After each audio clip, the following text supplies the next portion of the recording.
Reception. So today you're going to be listening to our new story. Now yesterday you should have had a little think about the types of animals that Buri, when she went on her journey, might have met. So you would have looked at the plan and you would have seen that she was going through the journey in the forest, and you might have had a guess at which animals she might have met.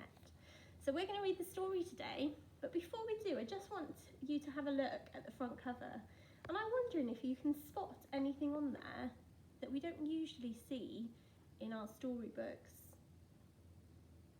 Yeah, you're right. Did you notice this at the top? So all the way through our story, this book is written in 2 different languages. So we've got English and Urdu. So you will see some different print in the story as well. Okay, should we get on with our story? So Buri and the Marrow. Once there was an old woman who lived with her 2 dogs, Lalu and Balu. Her only daughter lived on the other side of the forest, far away. One day she told her dogs, "It's time for me to visit my daughter. Stay here until I return." She packed her bag and went on her way. She hadn't gone far into the forest when she met a fox. "Buri, Buri, I want to eat you," he snarled. "Oh, fox, you don't want to eat a thin Buri like me. Wait until I return from my daughters. Then I'll be nice and fat." "Buri, Buri, when you return, I shall eat you," snarled the fox. The old woman continued her journey until she met a tiger. "Buri, Buri, I want to eat you," he growled. "Oh, tiger, you don't want to eat a thin Buri like me. Wait until I return from my daughters, and then I'll be nice and fat." "Buri, Buri, when you return, I shall eat you," growled the tiger. The old woman went on her way again until she met a lion. "Buri, Buri, I want to eat you," he roared. "Oh, lion, you don't want to eat a thin Buri like me. Wait until I return from my daughters, then I'll be nice and fat." "Buri, Buri, when you return, I shall eat you," roared the lion. At last, the old woman arrived at her daughter's house. "Oh, daughter, what a terrible journey I've had. First I met a fox, and then a tiger, and then a lion. They're all waiting to eat me." "Don't worry, mother, we'll think of something, but first you must the rest and have some food," answered her daughter. The old woman stayed with her daughter for 3 months. During that time, she was given so much to eat that she became nice and fat and round. When it was time to go home, the old woman asked her daughter, "What shall I do? All the animals are waiting to eat me." I wonder if you can think about what she might do to stop those animals from eating her on her way home. Pause the video if you'd like some more time.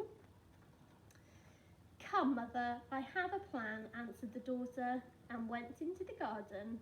There she picked the largest marrow she could find, cut off the top and hollowed it out. "Climb in, then I'll push the marrow and it will roll you home. Goodbye, mother."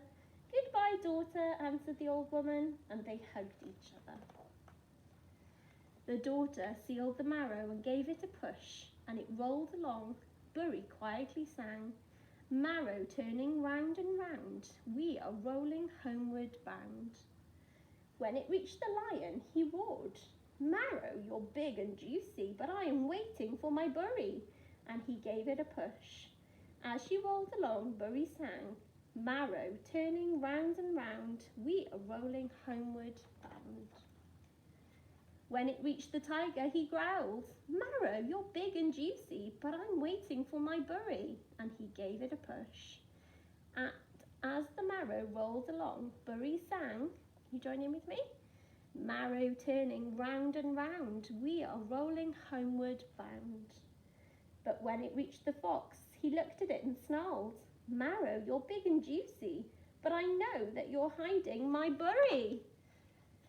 And the fox pounced onto the marrow and tore it apart. Inside he found the old woman. "Buri, Buri, I'm going to eat you now," he snarled. Oh, fox, before you eat me, please let me see my home again, pleaded the woman. Buri, Buri, I will let you see your home, said the fox.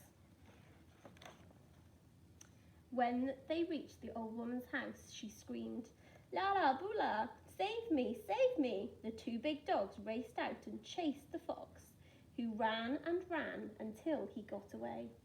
When he stopped, he sighed, Buri, Buri, you've got the better of me. Now all I have is a marrow for my tea. As for the old woman, she was never troubled by the fox again. And that's the end of our story. So I wonder if your three animals that you predicted were the same animals that Buri actually met in our story. So you've got a little task to do today. We look forward to seeing what you're going to send in to us. We'll see you soon, reception. Bye.